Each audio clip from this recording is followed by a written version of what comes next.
두 번째 시간인데, 두 번째 시간은 제가 지금 집에서 공부하시는 분들 계시거든.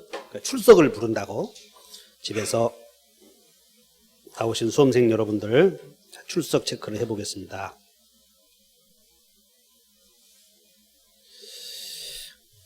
강미연, 강민정, 곽지민,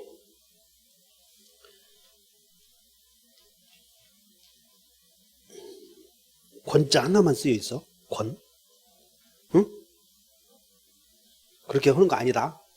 이름 다 붙여놓고 이름 다 하고 사진도 다 올려야 돼. 여기다가 사진도 강아지 하나 올려놓으면 잘 모르잖아 이거. 그러니까 김명란, 김성학, 김수인, 김양하, 김혜나, 김주희. 이 양하는 언제 오나? 박태윤, 서재원, 신선미, 안상희, 오순영, 유경희, 유도효, 이민정, 세두, 이소영, 이혜리, 이영은, 이영자, 이우직, 이인숙, 이주원, 이현지, 정춘옥, 조세희, 조예진, 최수강, 최효순, 추초선, 한주희, 허은주, 황세영. 자, 여기 안 나오신 분들은 집에서 열심히 공부하고 계세요. 자, 그 다음에 여기 책 다시 들어가면 여기 프린트 여기 성함이 여기 나오신 분들은 여기 안 들어왔을 거 아니야. 여기 지금 집에서 이원화되고 있어. 이원화. 자, 교재 여기 보면 여기 거기다가 메모하고 가자고요.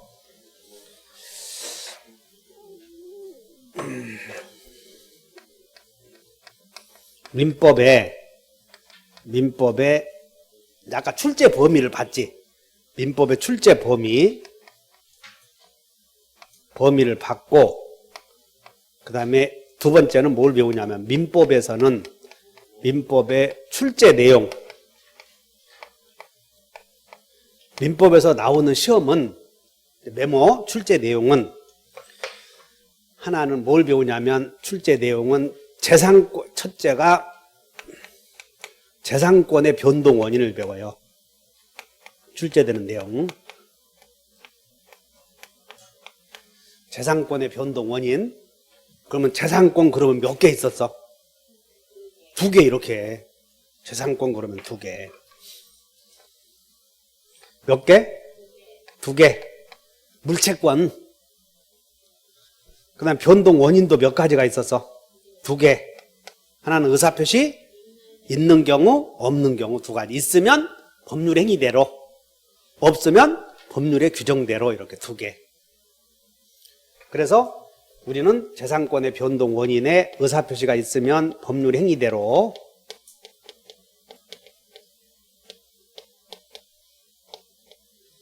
법률 규정대로.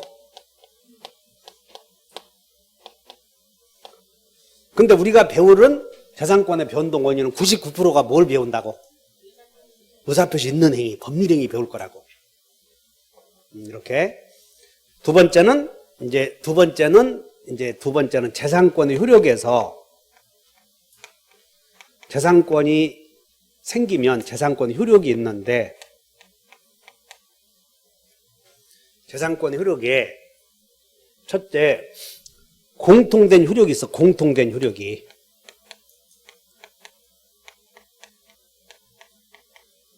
재산권의 공통된 특징이 상속이 가능하겠어? 불가능하겠어? 그러니까 상속이 이제 시험 범위 물어볼 때 상속이 가능하다 그러면 그거 다 오요. 상속이라고 하는 거 아시지? 피상속인이 죽으면 일정한 지위에 있는 자가 재산권을 승계하는 걸 상속이라고 하는데, 그러면 이제 재산권은 다 상속이 불가능하다 그러면 다 틀렸어. 상속이 가능해. 응? 공통된 효력이.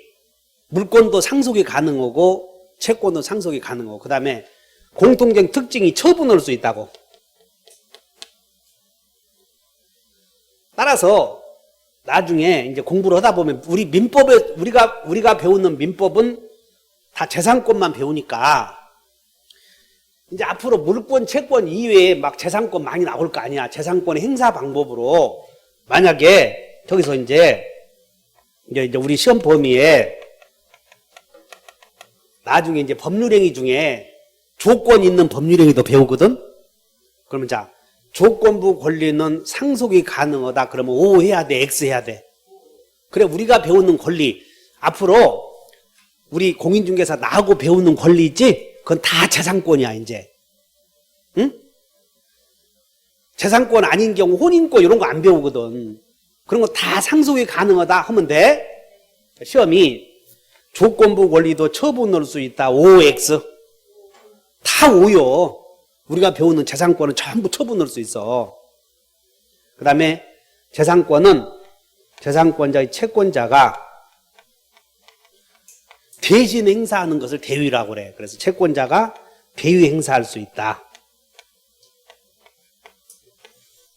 그 다음에 재산권은 전부 포기할 수 있어. 포기. 그래서 재산권은 상처대포 이렇게 외워야 돼. 상처담보가 아니라 상처대포. 상속, 처분, 대위, 포기할 수 있다 이렇게. 공통된 효력이 물권과 채권의 공통된 효력이 상처대포. 그 다음에 이제 재산권 중에서 이제 2번에 이제 물권 침해 시 구제수단. 물권 침해 시 3대 구제수단이 있어. 3대 구제수단. 물권 침해 시 3대 구제수단. 첫째, 물권의 침해 시 3대 구제수단이 물권이 침해되면 물권자는 침해자에게 물권적 청구권이 있어. 그래서 여기 있는데 자 3대 구제수단 또 이대로 쓰면 1번 물권적 청구권 이렇게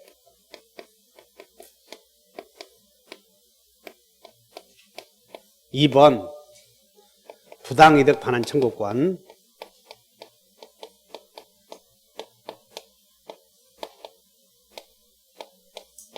3번 불법행위에 기한 손해배상 청구권. 그래서 그대로 써본다는 거예요. 그래서 불법행위에 기한 손해배상 청구권.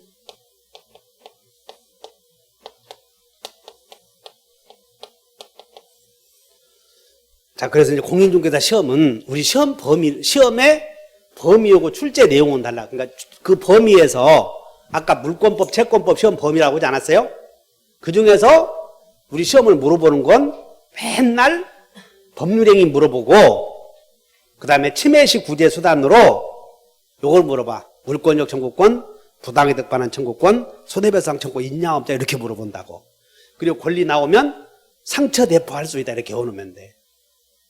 이건 이제 앞으로 계속 반복할 내용이야. 계속 반복할 내용. 자, 그러면 이제 민법의 출제 내용의 변동 원인이 의사표시 있는 경우와 없는 경우라고 그랬지? 응? 다 메모하셨어?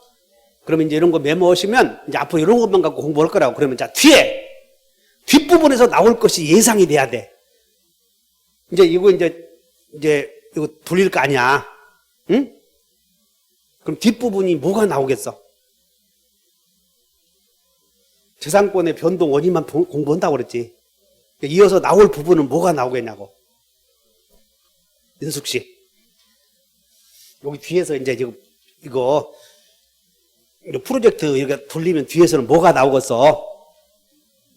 응?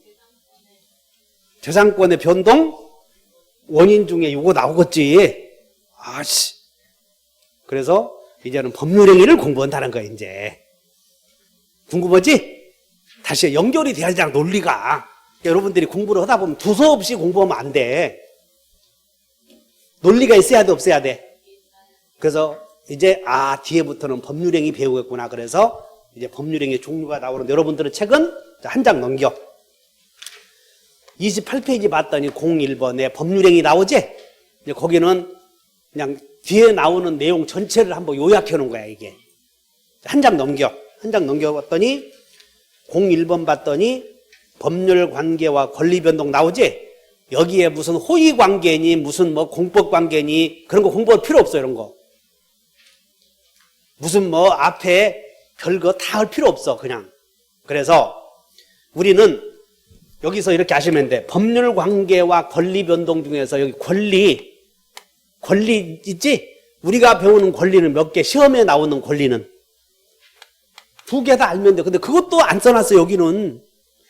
그러니까 아까 책을 읽어보면 수험생들이 이해를 해야 돼, 오해를 해야 돼. 책을 읽어보면 이해를 해야 되는 여러분 책들은 다 오해하게 만들어놨다고. 그래서 시험은 책을 보면 볼수록 그 내용을 많이 읽지. 그러면 시험에 떨어지게 돼 있어. 왜? 공부 양을 줄여주지 않으니까. 그래서 거기 쭉 넘기시고 한 장 넘겨. 쭉 넘겼더니 뭐라고 나오냐면 뭐 별거 다 있어. 한 장 넘겨. 한 장 넘겼더니 34페이지 나오지? 응? 34페이지에 법률행위 목적 나오잖아. 여기서부터 시험 범위야. 여기서부터 시험 범위다 하시면 돼. 그냥 여기다가 이렇게 써놓으면 돼. 시험 범위 시작. 이렇게. 시험 범위 시작. 집에 가셔서 여기 읽어보는 거예요.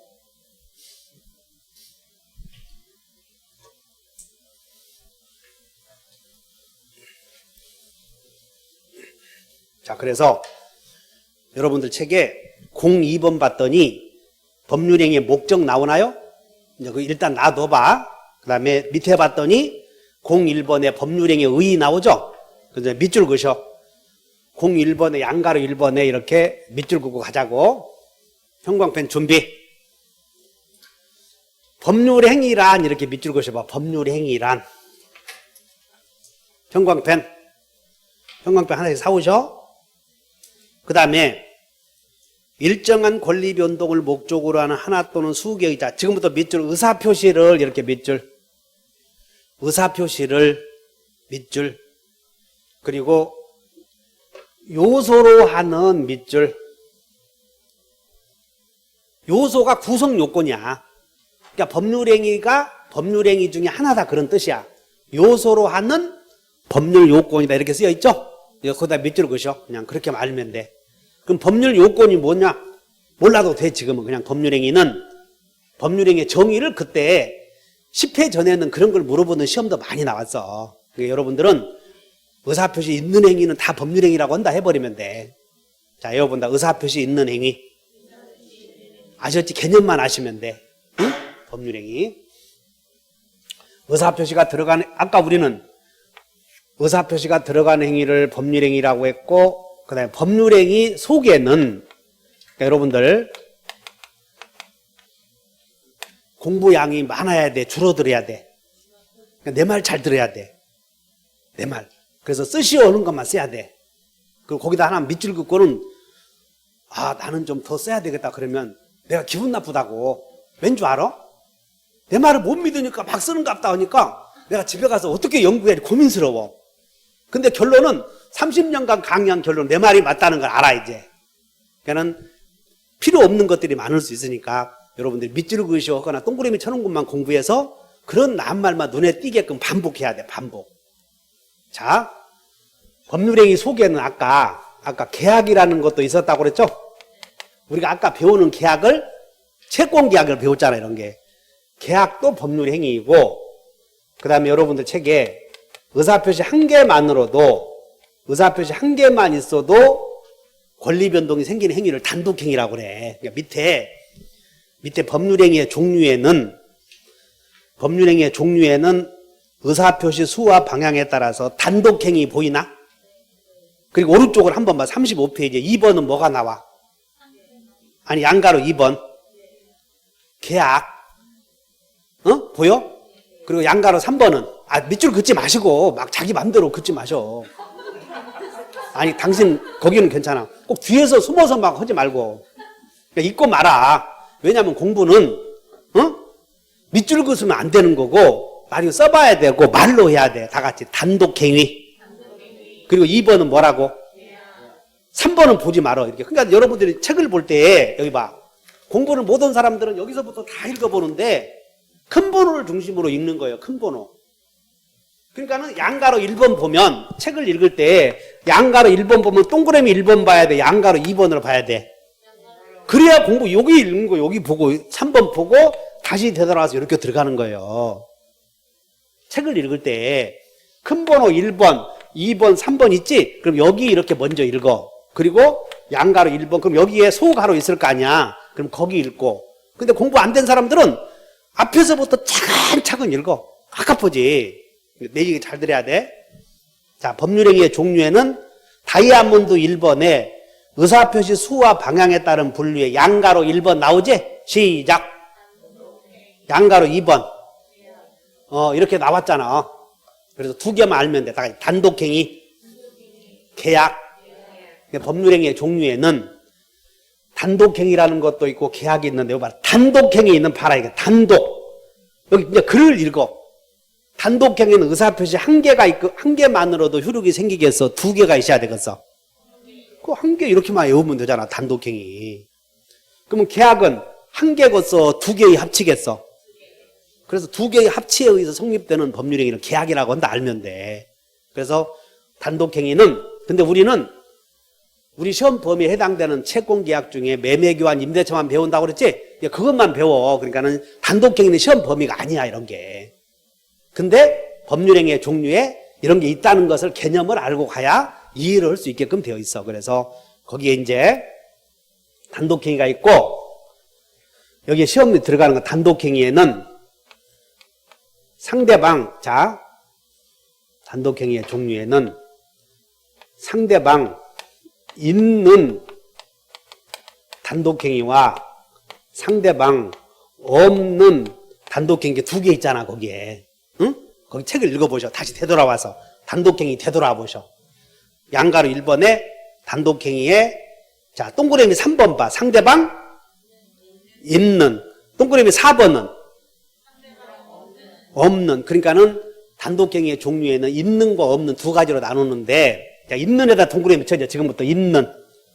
상대방 있는 에다 동그라미. 이제는 메모. 여기다 동그라미 쳐놓고 이렇게 써. 도달 있어야 이렇게 써요. 도달해야. 도달 있어야. 상대방 없는 에다 동그라미 쳐놓고 도달 없이도 이렇게 쓰면 돼. 도달 없이도. 있는, 없는 동그라미 쳐놓고. 동그라미 치셨어? 그러면 이제 단독은 여기 낱말 뜻을 보니까 단독은 두 개요, 의사표시 한 개야. 한 개. 근데 한 개가 도달해야 효력이 생기면 상대방 있는 단독행위라고 하고, 도달 안 해도 효력이 생기면 상대방 없는 단독행위라고 하는데, 들어, 내 말을. 여기 봐. 이제 동그라미만 쳐.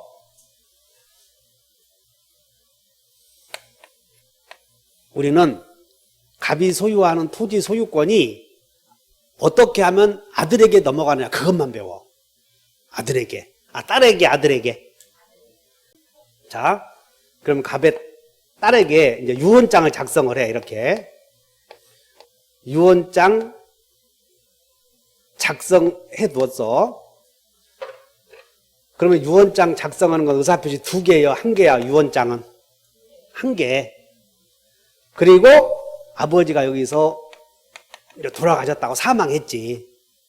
그럼 이제 이 유언의 효력이 사망했을 때 효력이 생기냐, 유언장 작성했을 때 효력이 생기냐, 이것이 을에게, 딸에게 전달되었을 때 효력이 생기냐, 요거야, 요 단계. 사망해서 전달되었을 때 효력이 생긴다면, 그럼 요때는 누구 거냐? 문제가 생기잖아. 그래서, 알아들었어? 그래서 유언자가 사망하면 도달해야 도달 없이도 효력이 생기는 법률행위를 상대방 없는 이렇게 썼다는 거예요. 그래서 유언을 상대방 없는 단독행위라고 그래. 설득됐어? 그래서 하나만 알아. 거기에 오른쪽을 먼저 보셔. 35페이지에 거기에 4번 봤더니 상대방 없는 쓰여있지? 없는 에다 뭐라고 쓰였어? 없는 에다가 도달 없이도만 알면 돼. 그리고 그냥 여러분들은 의사표시를 수령할 자가 특정되어 있지 않은 단독행위, 이게 그냥 어려워. 수령할 자가 특정되어 있지 않다, 이렇게 어렵다고. 그러니까 내 말을 드려야 돼. 도달 없이도 이것이 정확하게 구별하는 기준이 되는 거예요. 그래서 거기에 유원 보였지, 유원? 이제 물어본다. 유원은 상대방 있는, 없는. 그리고 유언은 거래해, 안 해? 그러니까 시험이 아니에요. 그냥 읽어보고 마는 거예요. 거기다 유언에다가 또 막 목숨 바쳐. 그거 읽어보고 막 사인증이요, 유증, 유언 막 이런 거 있지? 목숨 바쳐. 그 시험 안 나오니까는 그런 것들은 상대방 없는 단독형이라고 한다. 알고 말아. 그러면 이제 우리는 상대방 있는은 도달 없어도 도달 있어야. 도달 있어야. 그래서 왼쪽으로 와. 그래서 거기다 3번에 상대방 있는 단독형이 있죠? 거기는 별표 5개를 내. 별표 5개. 여기는 별표 5개를 하는데 상대방 있는 단독형 그 중에서 해제 나오죠. 해제. 그리고 취소 나와 안 나와? 그럼 해제에서 2문제가 나와 시험이. 해제에서 쭉 읽어보니. 근데 여기 잘 들어야 돼. 상대방 있는 단독형이 중에 여러 가지가 있는데 거기서 해제하고 취소는 따로 한 문제 나온다 하시면 돼. 그냥 뒤에서 따로 공부를 한다는 거예요. 따로 공부를 해. 그래서 취소에다도 한 문제 출제, 해제는 2문제 출제 이렇게만 써놓으면 돼. 응? 이렇게만 써놓고 가자고. 그래서 일단 자 오른쪽에 다시 메모해. 이제 오른쪽에 3번에 상대방 있는 단독형이 오른쪽에다가 이렇게 메모해버려. 오른쪽에다가. 그래서 동의, 철회, 상계, 추인, 취소, 해제 이렇게 메모하셔봐. 그래서 이 상대방 있는 단독행위는 이따가 이제 왜 상대방 있는 단독행위를 공부하는지를 배워. 왜? 이따가 가르쳐 드릴 테니까. 그 다음에 거기에 여러분들 3번 밑에다가 이제 메모하셔. 3번 밑에다가 맨 밑에 상대방 있는 단독 행위에다가 여기다가 권 붙이면 지금부터 맨 밑에다 메모해. 이거야. 상대방 있는 단독 행위에다 권 붙이면 이런 걸 이제 이름하여 형성권이라고 한다는 거야. 이제 그거 써놓으면 돼. 맨 밑에다가 상대방 있는 단독 행위에다 권 붙이면 이런 걸 무슨 권? 이런 권리를 형성권이라고 한다는 거야. 형성권. 형성권이라고 그래. 응? 무슨 권? 형성권이라고 그래. 그럼 여러분들 취소라는 말은 사회에서 조금 들어보셨나? 취소? 그래서 만약에 갑이, 자 여기 봐, 갑이 아버지가 갖고 있는 토지를 딸에게 줄 생각이었어. 딸에게. 응? 누구에게 줄 생각이었어? 근데 아들놈이 자기 안 주면 쥐약 먹는다는 거예요. 놈이. 아들놈이 자기 안 주면 쥐약 먹는다 그러면 아버지가 공포심에 빠져 안 빠져? 무섭지? 그래서 이놈이 얘가 조금 내가 예를 들어도 말이야 좀 고상하게 예를 드려야 되는데 아까 얘기했지. 출신이 어디라고 그랬어? 당신은 어디야? 출신이? 전라남도는 우리보다 더해. 전라남도는 우리는 전라북도 사람들은 전라남도 사람은 꼬북로로 하다 여기까지 왔어. 그 김대중 있지? 꼬북로로 하다가 여기까지 왔다고. 그런데 그것이 자랑스러워. 자랑스럽다고. 왜? 그 사람은 자기 개인의 이익을 위해서 산 게 아니거든. 민족에 또 세미가 그런 얘기 하지 말라고 그랬거든. 정치 얘기 하지 말라고 그랬어. 이게. 에이씨 이놈 부댕이가 씨. 그래서 여기 보자. 갑이 아들에게 줄 생각이었는데 실수로 이걸 착각이라고 그래. 착각에 의한 오류가 있어서 실수로 표시를 아들 준다고 한 거예요. 이런 걸 착오라고 그래. 실수로 이 얘기를 잘못한 경우를 뭐라고? 착오. 착각에 의한 오류를 이렇게 약해서 착오라고 그래. 표시를 잘못 쓰지 말라고 그랬어. 그냥 듣고 말아. 이제 다 가르쳐 줄 테니까. 그러면 갑이 딸에게 줄 생각이었는데 실수로 아들에게 준다고 하면 요걸 취소한다 할 수 있어. 취소. 동의해? 그러면 취소하면 바로 아들에게 준다는 효력이 생겼다가 이런 게 효력이 없어져 버리는 거예요. 그래서 취소하게 되면 효력이 확 뒤집혀 버리지? 이런 권리를 형성권이라고 한다는 거야, 이게. 형성권. 형성권이란 일정 요건 갖추면 바로 법률 효과가 뒤집히는 걸 형성권이라고 그래. 그래서 형성권은 무슨 뜻이냐면 그냥 법률 관계가 형성된다 그런 뜻이야. 근데 권자는 권리 행사하면 형성적 요력이 생긴다는 것이야. 권리 행사하면 형성적 요력이 생겨. 따라서 나중에 공인중개사 시험에서 아버지가 딸에게 준다고 증여하려고 했는데 아들에게 준다고 해서 등기가 됐어. 아들 명의로. 동의해? 그러면 갑이 취소하면 바로 무효가 돼버려요. 효력이 뒤집혀버려요. 효력이 뒤집혀서 다시 갑에게 복귀해버린다고. 이런 걸 형성권이라고 그래. 따라 형성권은 잘 들어야 돼. 권리 행사하면 바로 형성적 효력이 생기니까 아버지가 실수로 딸에게 줄 생각이었는데 착각에 의한 오류로 아들에게 준다고 해서 등기되면 차고 취소하면 아버지의 이름으로 등기해와야 소유권이 복귀해. 당연히 복귀해버려. 응? 당연히. 아까 의사표시만 있으면 법률관계가 확 뒤집혀버린다고 하지 않았어. 이런 거 형성권이라고 하므로 앞으로 형성 요런 말이 나오면 바로 효력 발생 이렇게 해버리라고. 다시 한번 형성 요런 말이 나오면 즉시 효력 발생 이렇게 쓰라고. 다시 한번 형성 즉시. 그러니까 권리 행사하면 즉시 효력 생겨. 따라서 애호주야 돼. 여러분들이 머릿속에. 자, 아버지가 딸에게 증여할 생각이어서 했는데 착각에 의한 실수로 표시를 잘못해서 을에게 준다고 해서 등기가 지금 넘어갔어. 1번 소유자 갑에게서 2번 아들에게 넘어갔다고 등기부에. 여기까지 왔어? 근데 실수임을 나중에 간파한 아버지가 아들에게 내가 너에게 한 증여를 취소한다 그래서 취소. 그러면 아버지에게 다시 등기해와야 소유권이 복귀해. 취소만으로도 뒤집어버렸어. 이런 걸 형성적 효력이라고 하고 그런 거 형성권이라고 한다 하시면 이제 앞으로 자 여러분들 취소, 해제. 그러면 등기해야 돌아와. 당연히 돌아와. 이렇게 외우라고 이제 앞으로. 그래서 형성권을 가르쳐 준 것이야. 어디? 임대차 계약을 체결했어. 임대차. 그래서 임대차 계약을 체결하면 만약 이름에 이렇게 형성 판결 이렇게 나왔어.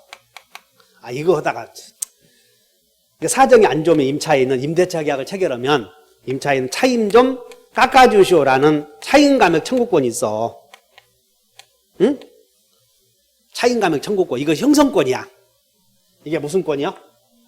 형성권은 여러 가지 있어. 자, 들어. 그러면 이제 오늘이 우리가 항상 만난 날에 우리가 첫 만남 날짜가 11월 11일이야. 오늘은 1월 5일인가 되지? 이제 오늘 11월 10일이라고 봐. 차임 좀 깎아주시오 했더니 임대인이 그러지 않아도 꿈자리에서 부사가 나타나서 깎아주라고 하더라. 그래서 임대인이 바로 깎아줘. 못 깎아줘 그래. 교회 안 다니는 임대인은 바로 안 깎아주거든. 교회 다니지 안 다니죠. 안 다니는 사람이 일반인이니까 바로 안 깎아준다 그러면 여기서 이 얘기는 해보는 거야. 이제 소재기에 소. 그럼 소재기하면 판결이 떨어져. 여기서 자 차임 깎아주시 했더니 임대인이 못 깎아주게. 어쨌든 답은 형성권이요. 이게 형성권.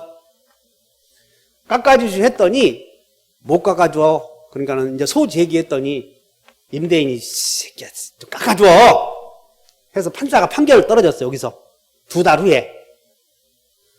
그러면 판결 떨어진 때부터 감액의 효력이 생기겠어? 청구했을 때부터 감액의 효력이 생기겠어? 응? 그래, 이게 형성권이라니까, 앞으로. 그러면 지금 이 얘기할 때 머릿속에 빨리 담아두는 사람은 합격하는 거고, 못 알아듣는 사람은 맨날 형광펜에서 애우고 잊어먹고 그때 가르쳐주면 그때뿐이요. 그리고 책을 보면 노란색, 빨간색 있지? 엄청 많이 해놓고 읽어보면 이제 9월달 보면 놈들은 10월달 되면 내장산 단풍 가거든? 근데 자기는 책 보면 울고 뿔고 돼서 앉아서 내장산이네 하면 내장산이네. 단풍 들었어. 내 얘기 다시 한다.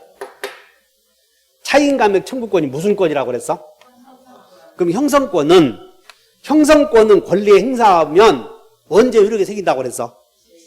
즉시. 그래서 올해 시험이 올해 시험 내가 강의만 할 게 아니고 내가 강의 한번 보자 봐. 페이지 저 뒤에 있어 이게 책이. 페이지 몇 페이지냐면 임대차에서 522페이지를 보셔. 522페이지.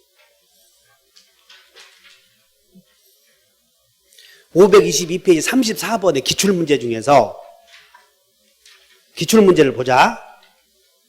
34번의 임대차의 차임에 관한 기술이다. 나오네? 보셨나? 거기에 34번에 3번을 봐. 자, 34번에 3번 보셨지? 지문? 그럼 한번 읽어본다. 시작. 임대인의 차임 증액 청구에 대하여 법원이 차임 증액 결정을 하면 그 다음 날부터 지연 손해금이 생긴다. 맞아, 틀려?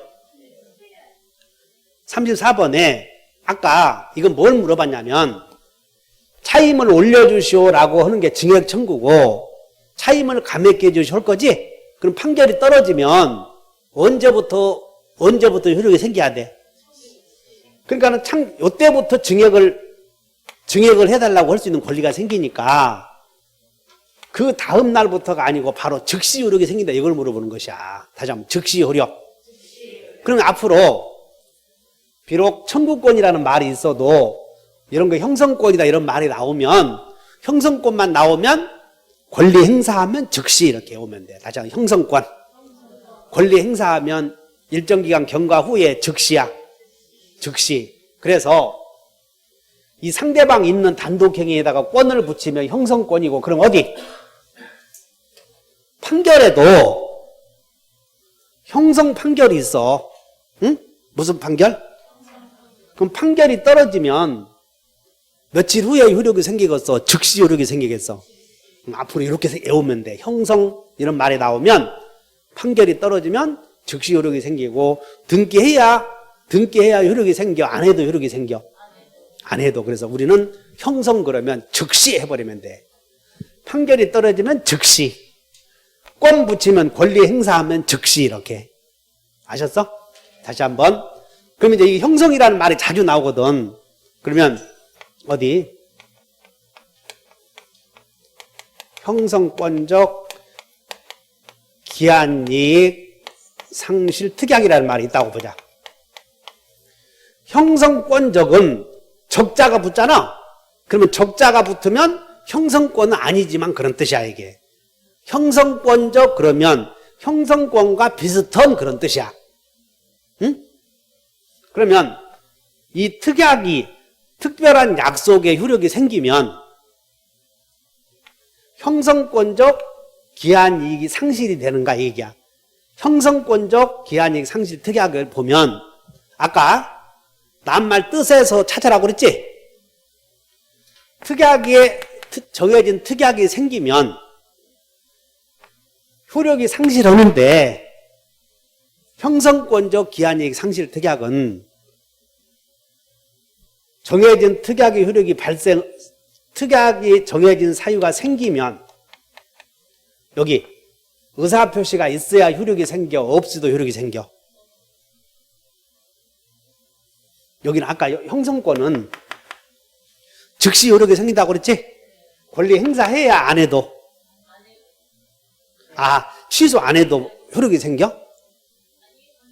취소해야 효력이 생기지? 이 말은 형성권은 권리 행사하면 그럼 형성권적 그래도 권리 행사해야 안 해도 그 얘기야. 지금 낱말의 뜻이 다 있으니까요. 앞으로 형성권은 권리 행사하면 그런 뜻이야. 효력이 생긴다. 근데 효력은 권리 행사하면 효력은 즉시 생겨, 다음날 생겨. 즉시 효력은 즉시 생기고 권리 행사하면 그런 뜻이야 이게. 그럼 판결해야 즉시 효력이 생겨, 안 해도 효력이 생겨. 그렇게 머릿속에 이해해 놓으면 돼. 형성 판결은 판결하면 즉시 효력 생긴다. 형성권적은 권리 행사하면 즉시 효력 생긴다. 이렇게 기억하셔야 된다고.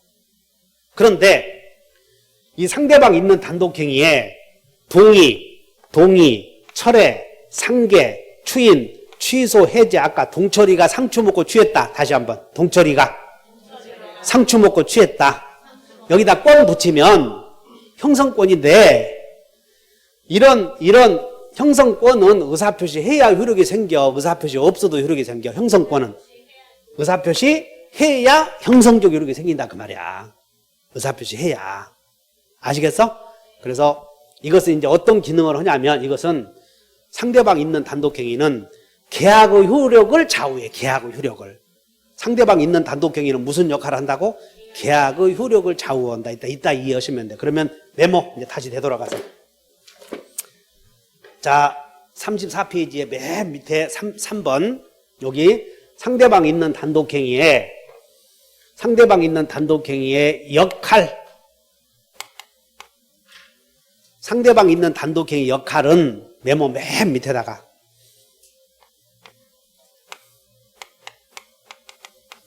계약의 효력이 있어. 계약의 효력이 4가지가 있어. 계약의 효력.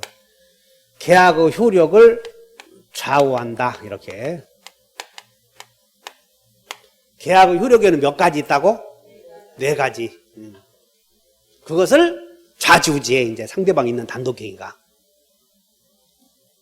근데 일단 오늘은 상대방 있는 단독행위의 종류에 여러 가지가 있는데 여러 가지가 있어.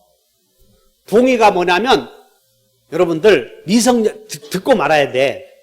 미성년자가 법률행위 하려거든. 미성년자. 응? 19세에 달하지 않은 사람. 그 사람들이 매매에서 유효가 되려거든 법정 대리인의 동의를 얻어야 돼.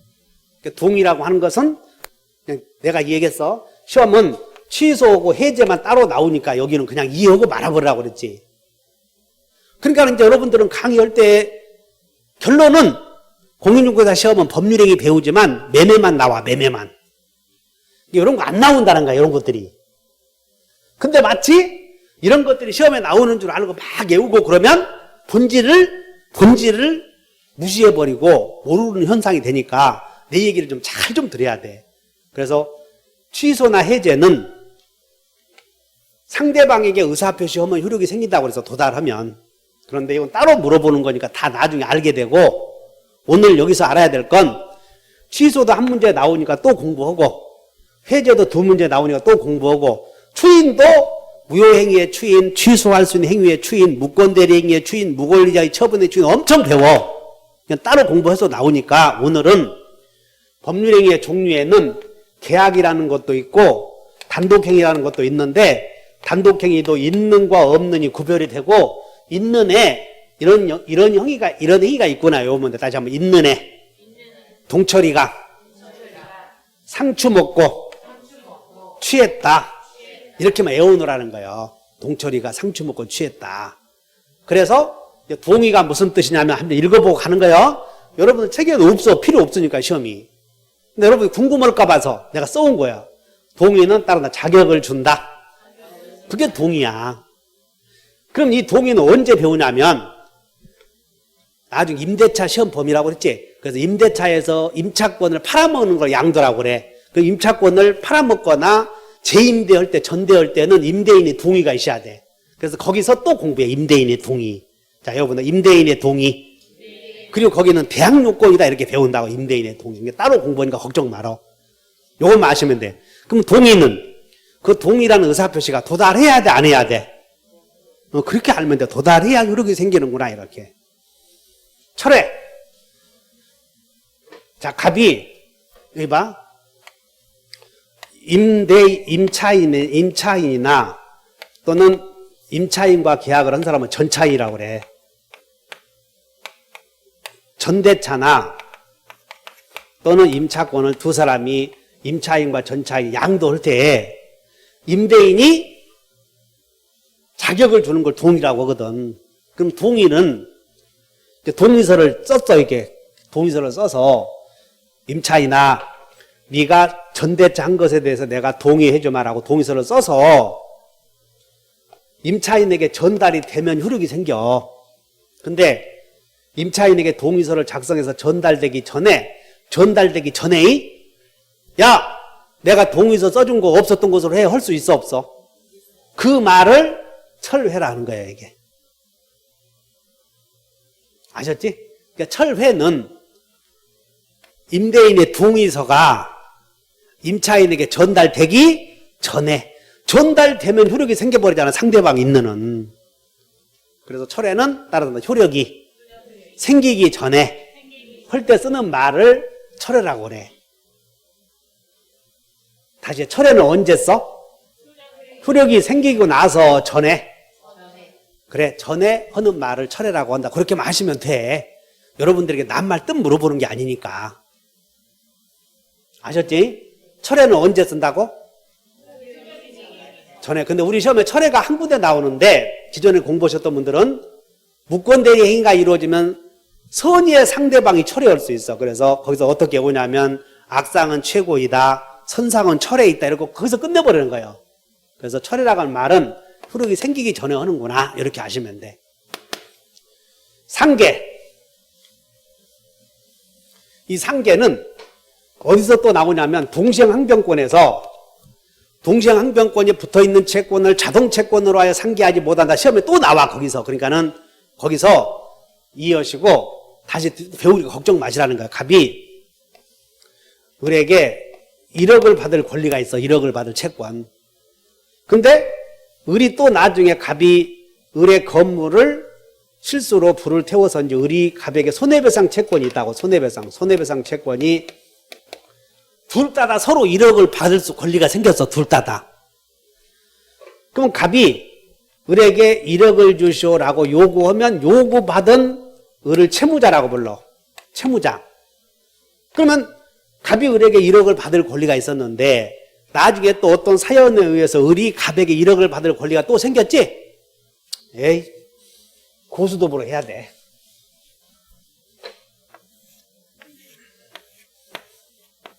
고수도부 치려거든 몇 사람이 있어야 돼요? 3명. 자, 1번에 갑이 승했어. 그럼 요 사람들은 한 사람만 이기니까 패하는 거예요. 그래서 을이 1,000원 줘야 돼. 1,000원.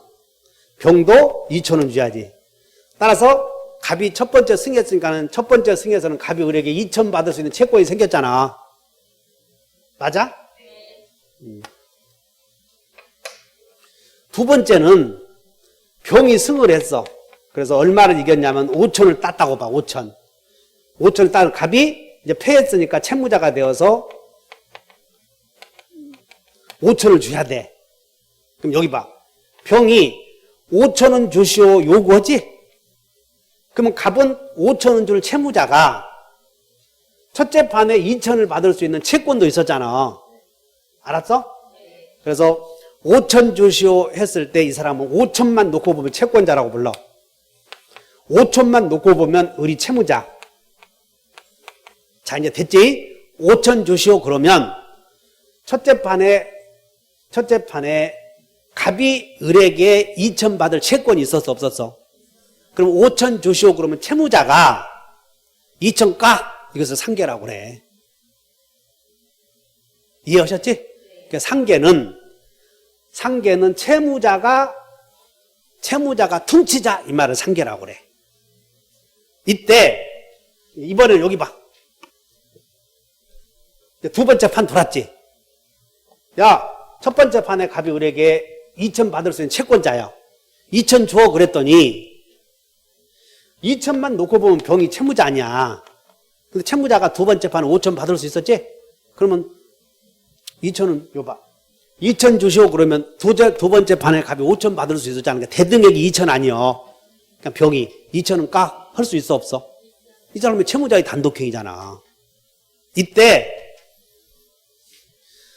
따라서 다 까자. 하는 채권을 자동채권이라고 그래. 이거 알고 있어야 돼. 자, 상계하자는 채권을 무슨 채권? 자동채권. 다시 한다. 알고 있어야 돼. 다시 한번 수동채권. 기존에 공부하셨던 분들 11월, 12월 달에 공부하셨던 분들 잘 들어야 돼. 집에서 지금 온라인을 통해서 공부하시는 분들 자동채권과 수동채권을 이해하셔야 된다. 자동채권은 공제하자는 채권. 수동채권은 공대 제어지는 채권. 그럼 여기서 보자. 갑이 2,000원 주시오라고 첫 번째 판을 보자. 요구했더니 두 번째 판 돌아갔을 때 병은 5,000원 받을 수 있었는데 2,000원 주시오 요구하지? 그러니까 병이 5,000원 중에서 2,000원 공제하자 할 수 있어 없어? 요 5,000 중에서 2,000이 공제되잖아. 이걸 자동채권이라고 하고 2,000 주시오 요구했지? 그게 공제되어 버리잖아. 자, 이제는 또 이런 경우가 생겨. 지 자식이 이해는 못 시키고 남한테 이해 못 온다고 또 눈을 흘기네. 세월이 가면 아니까 그냥 이렇게 알자고. 따라서 상계하자. 상계하자는 채권자가 해, 채무자가 해? 채무자가 한다고, 채무자가. 그래서 상계는 채무자의 단독이에요. 그리고 채무자가 갖고 있는 채권을 자동채권이라고 그래. 그러면 채권자가 갖고 있는 채권도 있겠지? 그럼 수동채권이라고 한다고. 그래서 나중에 뭐라고 하냐면 동생항변권이 붙어있는 채권을 자동채권으로 하여 상계하지 못한 이런 게 있거든. 그래서 나중에 이제 동생항변권 배울 때 이렇게 모르고 쓰면 자동 없다 해오라고 그래. 자, 여러분, 자동 없다. 수동 있다. 나중에 동생항변권이 우리 시험 범위에 나오거든. 저 계약법에서. 그래서 나중에 이제 그러면 지금 자동 없다, 수동 있다 한번 들어보고 가는 것이 좋아. 그때 한번 들어보는 게 좋아. 그래서 단순화, 반복화 시키는 게 기술을 습득하는 지름길이다 하시면 돼. 그래서 그때 할 테니까 걱정 마시고 상계라고 하는 것은 채무자가 공제하자는 채권을 상계하자고 하는구나. 이렇게 공제하자는 말을 상계라고 하는구나 하시고 나중에 또 언급이 돼. 그래서 동생항변권이 붙어있는 채권을 자동채권으로 상계할 수 없다 이렇게 배우니까 걱정 마셔. 그 다음에 추이는 그야말로 추후에 유효로 인정하는 것을 추이라고 그래. 그래서 추이는 불완전한 행위의 효력을 확정적으로 유효로 인정한다는 말인데 이 추이는 여러 가지가 있어. 올해 시험이 다음 중 추이 넣을 수 없는 행위를 골라라 올해. 저 한번 보자. 페이지.